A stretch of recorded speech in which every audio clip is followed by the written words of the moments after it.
आदिवासी कोण आहेत, कोण असले पाहिजे, याच्या काही कंडिशन्स ठरलेल्या आहे, काही क्रायटेरिया ठरलेले आहे आणि ते क्रायटेरिया जे फुलफिल करत असतात त्यांनाच आपण आदिवासी म्हणत असतो।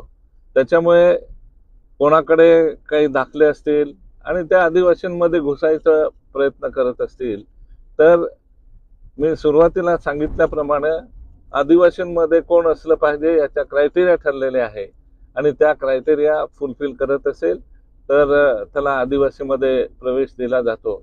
ज्याने क्रायटेरिया पूर्ण करणार नाही त्याला आदिवासीमध्ये घुसायचा विषयच राहत नाही आणि त्याच्यामुळे जे क्रायटेरिया असतील ते आदिवासींमध्ये येतील, क्रायटेरिया नसतील ते आदिवासींमध्ये येणार नाही, हे स्पष्ट आहे।